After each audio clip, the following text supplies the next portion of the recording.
Good evening and welcome back to the Weekend Prime Time. We begin this hour with Republicans increasingly fed up with Attorney General Pam Bondi over the Epstein files. Here's what Republican Congressman Thomas Massie said just this morning. Do you still have confidence in Pam Bondi as Attorney General? I don't think Pam Bondi has confidence in Pam Bondi. No, I don't have confidence in her. She hasn't got any sort of accountability there at the DOJ. Ouch. That comes after Bondi clashed with lawmakers this week over her handling of the Epstein files, including this startling moment between Bondi and our next guest, Vermont Congresswoman Becca Balint. Watch. Do the right thing, Attorney General. Meet with the survivors. They have been asking for a year. Meet with the survivors. Do the right thing. Didn't ask Merrick Garland anything about Epstein, not once. When he was weak sauce. Also, I want the record to reflect that, with this anti-Semitic culture right now, she voted against a resolution condemning. Oh, is Jewish. I just want to be clear. Do you want to go there, Attorney General? Or do you want to go there? Are you serious? Talking about anti-Semitism to a woman who lost her grandfather in the Holocaust. Congresswoman Becca Balint joins us now. Congresswoman, thanks so much for joining us. I want to begin, actually, with the unredacted files that you and your colleagues got a chance to look at last week and the subsequent allegations of spying by DOJ officials that followed. What tipped you off to all of this? Was it apparent in the moment when you were looking at these files that something shady was happening? Yeah, so the whole thing from the beginning seemed shady, from the fact that they were changing the rules on us about what we could bring in. First, we could bring in our notes, then we couldn't. Then we could bring in sticky notes, then we couldn't. Then we had minders. So there's 4 computers in there. In a small little room, you have a minder sitting right next to you watching everything you're doing. And then if you noticed, they had a discrete login for each of us. So that was concerning to me because I wanted to make sure that they weren't able to print out our searches. But it turns out that's exactly what they were doing. And we saw that in the hearing. They had a copy of Pramila Jayapal's, my colleague Pramila Jayapal's searches that she had done. And actually, before I left my office on the Hill to go to DOJ, one of my staffers who's been on the Hill for a long time, she said, I can't believe I'm going to say this to you, but I need you to assume you're being surveilled. And she was right. And it goes along with everything that this administration has shown us in terms of how they're conducting DHS. It goes along with what people in the field are saying in terms of what ICE officers are saying to them about American citizens being tracked. But certainly I never thought my own Department of Justice in the executive branch would be spying on the legislative branch. It's very chilling. Congresswoman, I want to go back to that last exchange that we just heard there in the clip that Catherine played between you and Attorney General Bondi. Your grandfather was murdered by Nazis. And then it seems somehow she's trying to tie your desire to know more about what happened to these victims, these survivors, to anti-Semitism. Can you just break down for us what the heck you think was going on there? So 2 things were going on there. We knew, based on her behavior in front of the Senate Judiciary Committee, that she was going to come with a list of insults. And I suppose it's to my credit that she didn't have a whole lot of dirt on me that she could bring forward in her so-called burn book.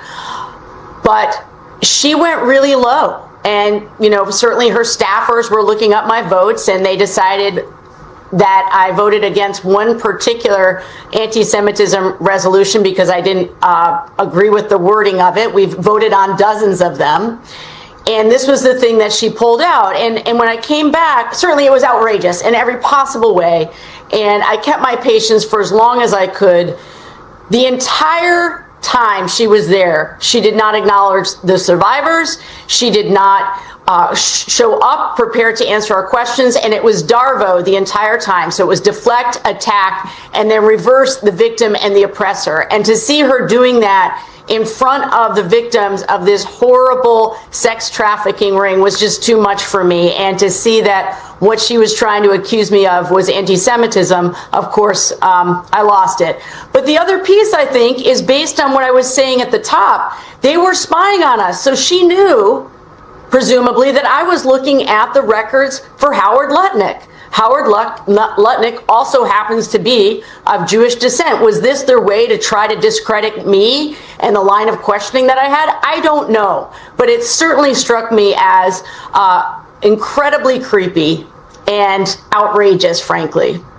Well, Congresswoman, I actually wanted to ask you about your line of questioning with regards to Commerce Secretary Lutnick, who was Jeffrey Epstein's neighbor and even had some business dealings with him. And he is the highest ranking member of the Trump administration to be just pretty mentioned quite frequently in the Epstein files. And Attorney General Bondi, she said that Lutnick had answered for it. And, you know, he's a good friend of Donald Trump, unlike other officials in the UK or around the world. It seems as if there just aren't consequences in the United States. Is there any way, do you think, to pursue this further with regards to Lutnick?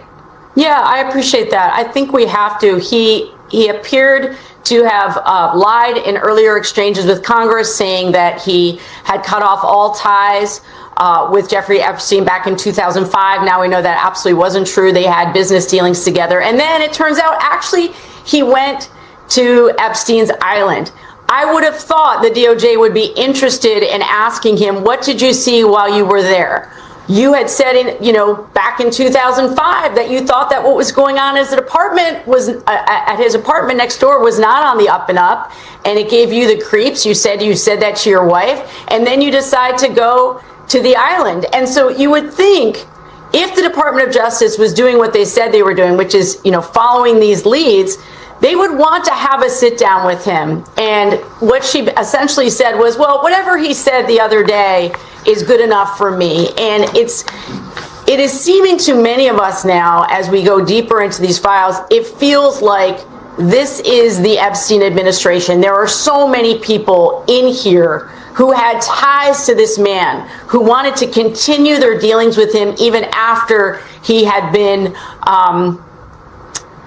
a sex offender, a registered sex offender, and they continued to have their interactions with him. And I think this is why we think there's a cover-up, why we believe that the president is not actually interested in getting to the bottom of this, because it's all so intertwined. And so we have to keep asking these questions. And if this secretary, I almost called her secretary again. You see what's happening to me now. I'm so frustrated with her. If the attorney general will not ask these questions, we're going to keep track of all of the ways in which this administration has been lying to us. And when we get subpoena power, we're going to use them.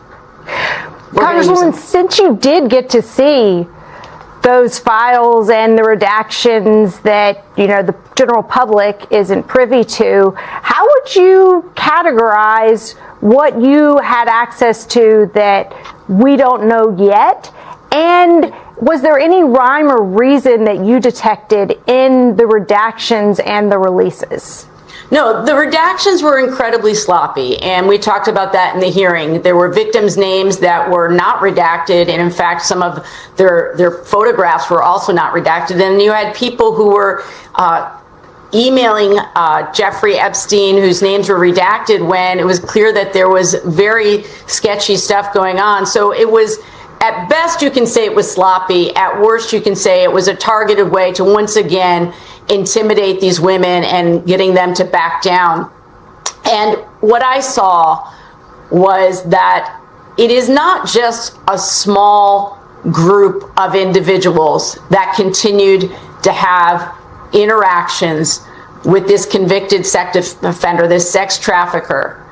It was this vast network of rich and powerful, well-connected people who felt in the ways that they're interacting on emails, they are above the law. They were incredibly dismissive about how they talked about girls and women. It's deeply disturbing, and I can only go in small doses, honestly. I can't sit there for hours at a time because it's so deeply disgusting what these men and the women who enabled them too. Ghislaine Maxwell at the top of the list there, who still will not come clean about all of the ways in which she abused girls. It's just, it's rank. There's just no other way to put it. And the fact that this administration doesn't actually want to chase down all of these leads is deeply disturbing, and we can't let it go. We just can't. And we know that lawmakers, but also the American public, has no plans to let it go anytime soon. Congresswoman Becca Balint, thank you so much. Good to have you on the show. Thank you. I appreciate it. Up next, why has the number of children in ICE detention jumped by 6 times? Are these the, quote, worst of the worst the Trump administration is going after? I think you know the answer to that question. You are watching The Weekend Primetime on MS Now. It will be impossible to forget the story of Liam Ramos, the 5-year-old boy with the bunny hat detained in Minneapolis and taken to Dilley Detention Center in South Texas. And part of what disturbs so many Americans about his story is the understanding that behind his case, this is really just the tip of the iceberg. The number of kids in ICE detention has increased 6-fold since the start of the second Trump administration, and multiple reports reveal hundreds of children are being held at Dilley alone. Among those, a 16-year-old named Christian Ruby, who arrived in the U.S. from Mexico when he was 7. He told The Times, quote, "I just want to get out of here. It's hell." ProPublica also published letters and drawings by children at Dilley, conveying the pain of being in detention. Here's Ariana Velasquez, a high school student, reading her letter about what she's gone through at that detention center. Hello, my name is Ariana V. I'm 14 years old and I'm from Honduras. I've been detained for 45 days and I have never felt so much fear to go to a place as I feel here. Every time I remind myself that once I go back to Honduras, a lot of dangerous things could happen to my mom and I. My younger siblings haven't been able to see their mom in more than a month. They're very young and you need both of your parents when you're growing up. Since I got to this center, all you will feel is sadness and mostly depression. And joining us now to discuss is Eric Lee, immigration attorney and partner at Lee and Godshall Bennett. Eric, it's good to have you back on the show. I know that you have clients on the inside, that you're in touch with them regularly. What are the children there going through? Well, I think what the American people are hearing and seeing and reading when they read these children's letters is the reality that we live in a country where the federal government kidnaps children, spirits them away to what are really concentration camps hundreds of miles from home, detains them for months in disease-infested conditions, deprives them of adequate food, of potable water, and medical attention. This is not negligence or a few bad apples. This is a deliberate policy directed from the White House by Donald Trump and his fascistic aides like Stephen Miller to harm children. Given your last segment, the fact that this administration and Trump himself are so deeply implicated in the Epstein scandal, it really comes as no surprise that this is how children of vulnerable working class families are treated in this country. There are periods of American history that it is common to sort of treat as aberrations. Chinese exclusion, the internment of Japanese, segregation. Politicians treat this as though this is blips on American history that were corrected. But today the government is grabbing people, kidnapping them, sending them hundreds of miles away, and depriving them of their basic needs. I think this is a mark of shame on American history, and that those responsible should be prosecuted. Eric, I think I saw some remarks that you gave earlier this week about one of the children in Dilley who had tried to take her own life. Could you talk a little bit about that story? That's right. A 13-year-old girl who had been detained at Dilley for a couple of months. She and her mom and her 8-year-old sister were detained there together. Attempted to kill herself last month, about two and a half weeks ago. She was put in isolation upon her return from the hospital. ICE actually prohibited the young girl's mother from calling me in the aftermath, from calling a congressperson, from calling journalists. This is the type of conditions that these children are forced to endure day in and day out. I represent a family, the El Gamal family. They've been in detention at Dilley for 8 months. There's 2 5-year-olds. Everybody is rightly outraged over the treatment of Liam Ramos. My clients have been there for 8 months.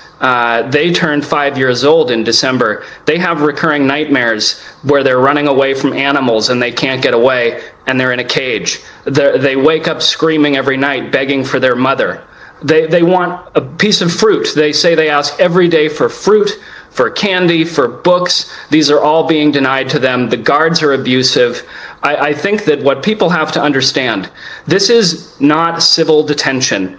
This is something worse, especially at this particular facility and some of the new ones where, like the East Montana facility in El Paso, where guards are systematically beating detainees in detention, wrapping flannel around their fists so that they can beat them in the head without giving them bruises. This is what the federal government is doing to people in this country, some of whom have been here for years and most of whom have committed no crime.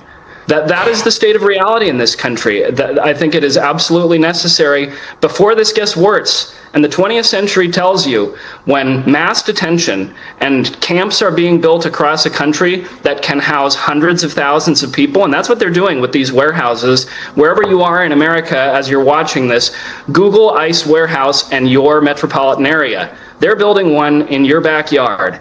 And it's incumbent upon the whole American population and really the population of the world to stand up, get out there, and stop this from becoming reality. Because having been in these facilities, speaking to the people inside, we are going down a very dangerous path in this country if the population doesn't stand up and fight back. Eric, have your children, your younger clients, been getting the medical care that they need? There was a horrifying story about an 18-month-old who nearly died of respiratory failure.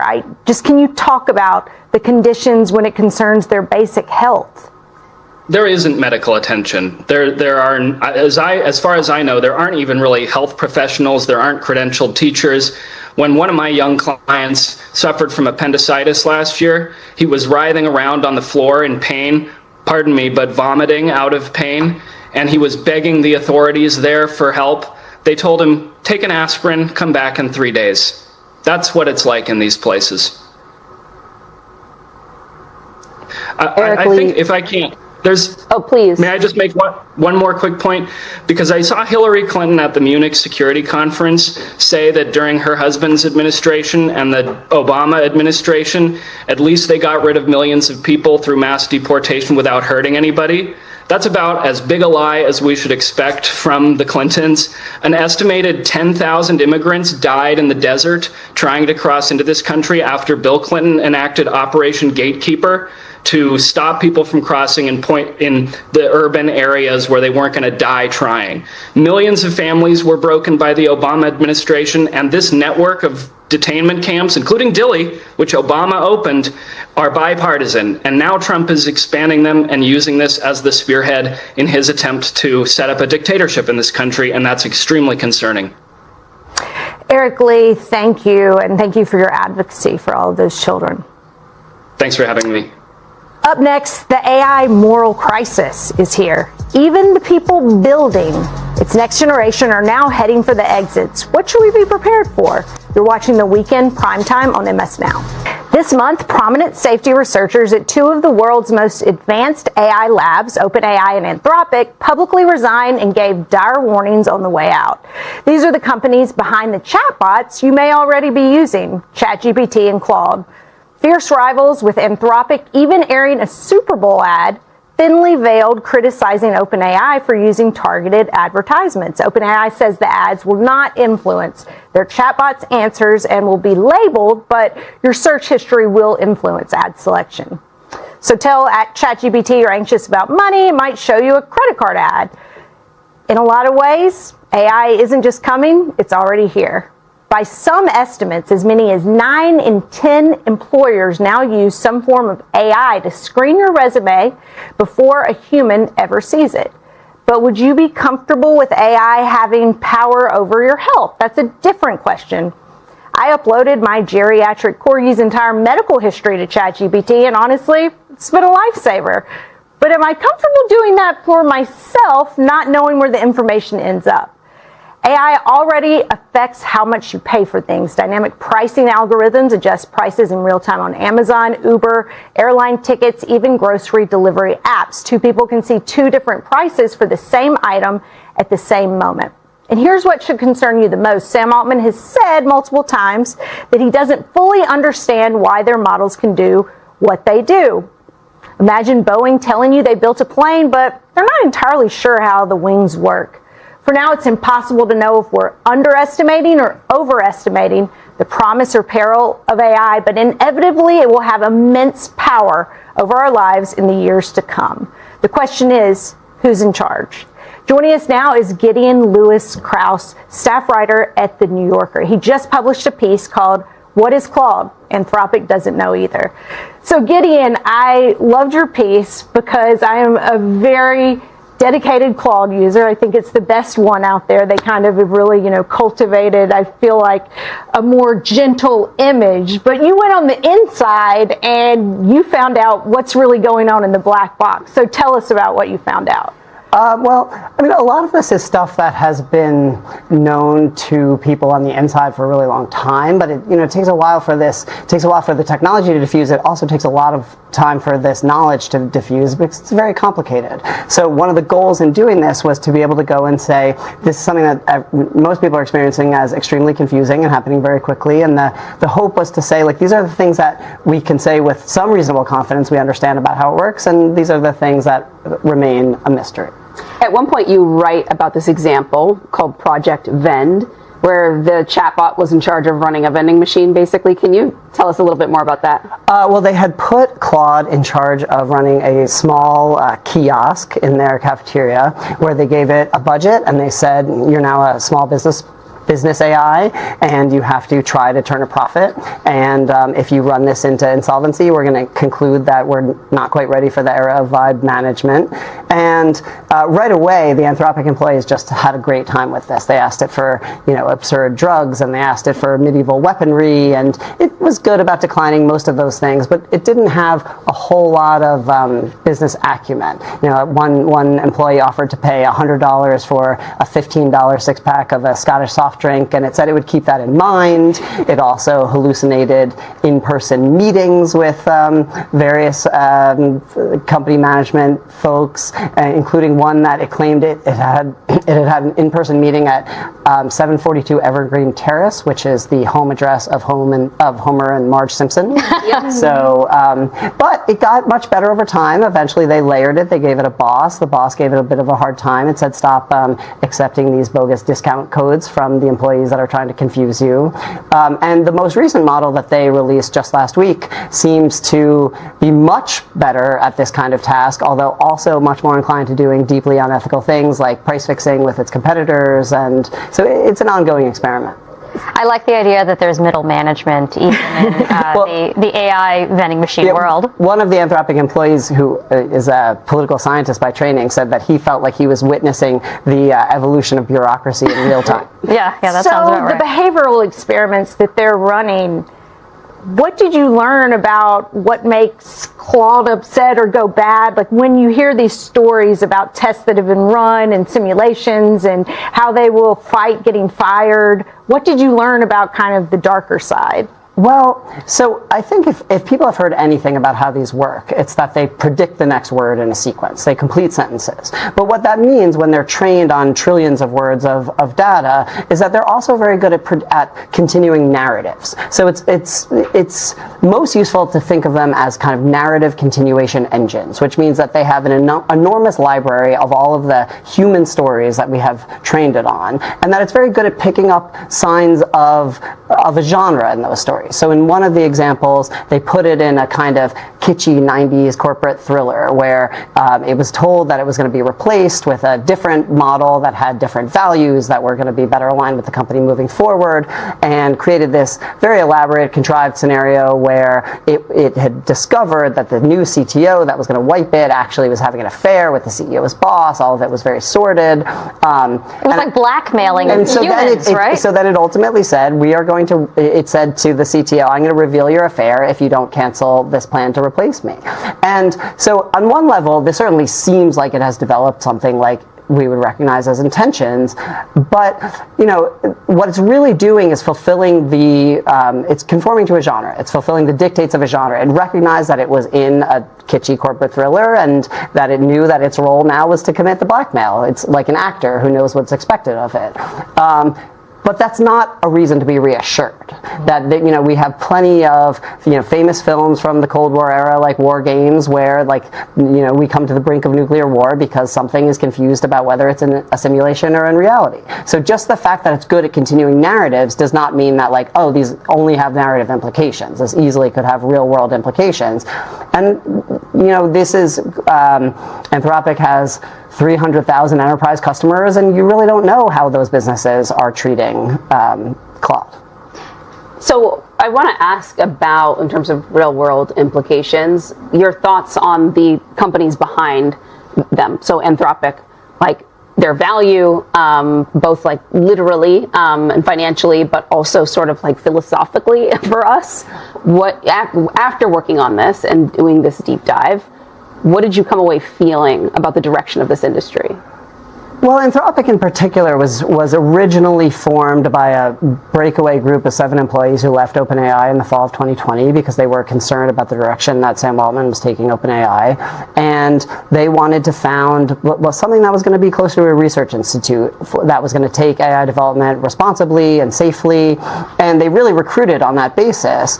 And my impression is that the employees are very, very well mission aligned and take this very seriously. But of course, there are lots of corporate and investor pressures. Once you are, most recently they were valued just a couple of days ago at $380 billion, which means that ultimately you are participating in a market where those dynamics are going to control the kinds of decisions that you can make. But what I can say confidently that the rank and file certainly does take this stuff extremely seriously. Well, they even have a philosopher on staff. They do have a wonderful philosopher on staff. Well, Gideon Lewis-Krauss, thank you so much for joining us. Thank you so much for having me. All right, up next, we're going to take the pulse of the American healthcare system, 1 year into Robert F. Kennedy Jr.'s tenure. We have a former leader of the CDC standing by with us. You're watching The Weekend Primetime on MSN. It has been a full year since the Senate confirmed Robert F. Kennedy Jr. as the top health chief of the United States. Despite his promises to restore trust in federal health agencies, it appears that his leadership has, done just the opposite. A study by the Kaiser Family Foundation finds that less than half of Americans trust the CDC to provide reliable information on vaccines. That's down about 10 points since the start of President Trump's second term. Let's take a look back at some of the many seismic policy shifts of just the last year. More than 20,000 workers have left or been pushed out of DHS, according to ProPublica. Secretary Kennedy is that supposed to be HHS? I think maybe there. Secretary Kennedy dramatically scaled back the number of recommended childhood vaccines. Then there was this monumental moment in the Roosevelt Room back in September. Remember when the president and Secretary Kennedy associated the rise in autism diagnoses with the number of women who take Tylenol while pregnant? Joining us now is Tom Frieden, former director of the CDC. He is also the president and CEO of Resolve to Save Lives. Thank you so much for coming back on the show. So we are 1 year into the RFK Jr. HHS era. How significantly has he reshaped health policy, vaccine policy, and our safety here in the United States? These are massive changes. And to assess what they're doing, it's really important to look at what's been done, not what's been said, and to ask the simple question, are Americans safer and healthier? Now, Mr. Kennedy said that he would get more rigorous science in, be more transparent, and build trust. Instead, what we've seen is a fire hose of falsehoods, of cherry-picked studies. And when it comes to transparency, we took rigorous, open, transparent processes and changed that to health policy making by social media message. So it's no surprise that we've seen a decrease in trust. And these are real harms. These mean that in all likelihood, fewer kids will get vaccinated against diseases that can be quite serious, like hepatitis B. The change there really, if it's followed, and fortunately the doctors and medical associations who have to follow these recommendations are saying they're not going to pay attention to it because it doesn't make sense, it would result in more kids getting lifelong, severe, and often fatal infections. Now, I want to be fair. There's some things that have gone well, or better than could have been expected, perhaps. It's good to put attention to the chronic diseases that are making Americans sick. And I do think that making our nutrition policies such that it's not so easy to buy really unhealthy food, that's a good thing. Getting some dyes out of our food, that's a good thing. But what we've missed are the real opportunities. While Secretary Kennedy has talked about toxins and food dyes, they've rolled back regulations on smog that kills an estimated 100,000 Americans a year. So again, bottom line, look at what they've done and whether Americans are safer and healthier, and unfortunately, we're not. Speaking of what they've done, I want to ask you about a concrete policy change or policy decision that happened recently over vaccines. So it's not just about rhetoric. Arguably one good thing maybe to come out of COVID was that we had this breakthrough in mRNA vaccines. And in fact, quite recently, Moderna had sunk a lot of money into developing a new breakthrough mRNA seasonal flu vaccine. But the FDA refused to even consider it for possible approval. And in fact, I believe a Trump political appointee overruled his own agency's scientists and said, not only were you not going to approve this thing, we're not even going to consider the application. Could you talk a little bit about the implications of that? What we're seeing in that decision and also in some of the vaccine decisions is ideology overruling science. And that's dangerous because the microbes really, they don't vote for one political party or another. This isn't a question of right or left, Democrat or Republican. This is fact or fiction. And although Secretary Kennedy alleged that he wouldn't take anyone's vaccines away, directing that a new vaccine not be allowed on the market is really quite problematic. No one is suggesting that anyone be required to get this vaccine, but by not even assessing whether it should be approved, you really are denying Americans something that many of us might want if it works. We haven't seen the data. If it works, if it doesn't work, then no harm in not considering it, but not even to consider a new vaccine is unprecedented and truly indefensible. Well, and doctor, certainly the current flu vaccine is a little bit spotty, hit or miss, as I know, having suffered the flu anyway, but that happens. So the measles vaccine has been really successful, yet because there's been a downturn in vaccination, we're in the middle of an epidemic again. 900 cases, the CDC reports, in 24 states. Can you talk about the long-term consequences for children who are infected with measles, but just having this terrible disease be an issue when modern medicine had helped us prevail? Before we had today's effective measles vaccine, in bad years, there were 4 million cases of measles, thousands of kids hospitalized, thousands of kids who developed long-term, lifelong disability, and hundreds of kids who died from measles. The measles vaccine is safe, it's effective, and the measles virus is very infectious. So when we let down our guard, then measles wins. And the weaker our vaccination programs, the weaker our public health programs, the more doubt that Mr. Kennedy and others throw on vaccines that are safe and effective, like the measles vaccine, the higher our risk of an even larger outbreak in the future.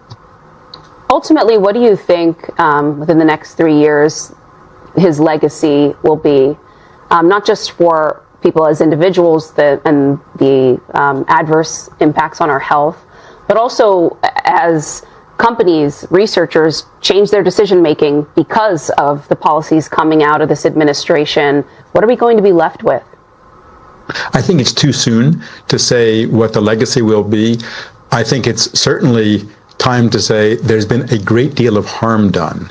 Entire programs at the Centers for Disease Control have been stopped, including programs to support smokers to quit, programs to reduce smoking, which is our leading cause of cancer in the U.S. We've seen an undermining of trust. We've seen firing thousands of people who have dedicated their lives to protecting Americans. So I think what happens in the next few years, we'll see. But what's been done so far has been very damaging to our health protections. And because of that, we are less safe. Tom Frieden, thank you so much for joining us this evening. Thank you.